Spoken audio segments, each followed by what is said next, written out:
সুপ্রিয় শিক্ষার্থী ভাই বোনরা, আজকে আমরা ত্রিকোণমিতির সর্বশেষ কিছু সূত্র দেখব এবং এরপর আর কোনো সূত্র দিব না। আমার মনে হয় যে যেই সূত্রগুলো আজকে দিব এবং আগে দিয়েছি এগুলো দিয়ে সম্পূর্ণ ত্রিকোণমিতির মোটামুটি সূত্র বলতে গেলে 90% শেষ। সো যারা হাই স্কুল কলেজে পড়ো তাদের জন্য যথেষ্ট। তো চলো শুরু করি।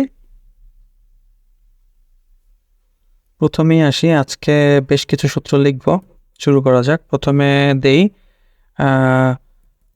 sin A into sin B, এটা হচ্ছে half into cos A minus B minus cos A plus B।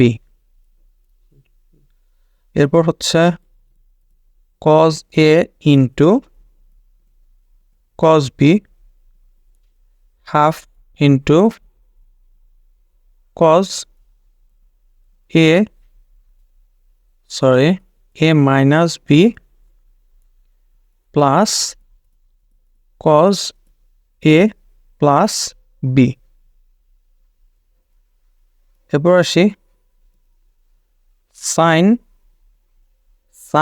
A into cos B, এটা ইকুয়াল টু হচ্ছে half into sin A plus B plus sin A minus B।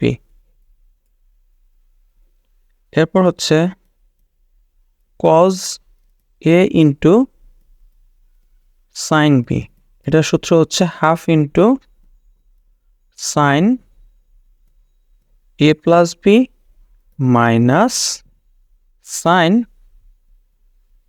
A minus B।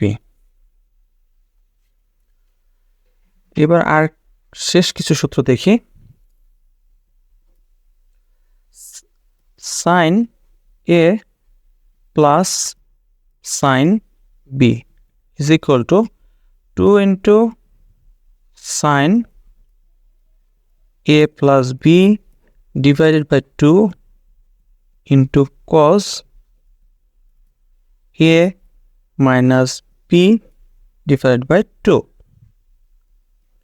এরপর আসে sin A minus sin B, এটা হচ্ছে 2 sin A minus B divided by 2 into cos A plus B divided by 2। এরপর আসে cos A plus cos B, 2 cos A plus B divided by 2 into cos A minus B divided by 2।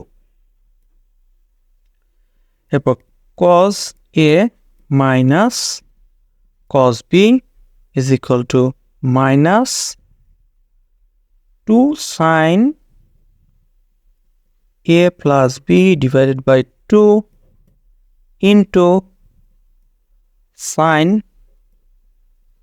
A minus B divided by 2। তো আজকে এই পর্যন্তই। সিরিজের এই যতগুলো video দিয়েছি সূত্রের, আমরা এই সূত্রের কিছু কিছু ফর্মুলা কীভাবে আসলে এগুলো নিয়ে পরবর্তীতে আলোচনা করব, দেখব। তো এই সবগুলো সূত্র আসলে মুখস্থ রাখা সম্ভব না, আসলে সবার জন্য কষ্ট হয়ে যাবে। তারপরও বারবার প্র্যাকটিস করলে সূত্রগুলো মাথায় থাকবে এবং অঙ্ক করার সময় অনেক হেল্প হবে। তো সবাই ভালো থাকো, দেখা হবে নতুন কোনো ভিডিওতে। আল্লাহ হাফেজ।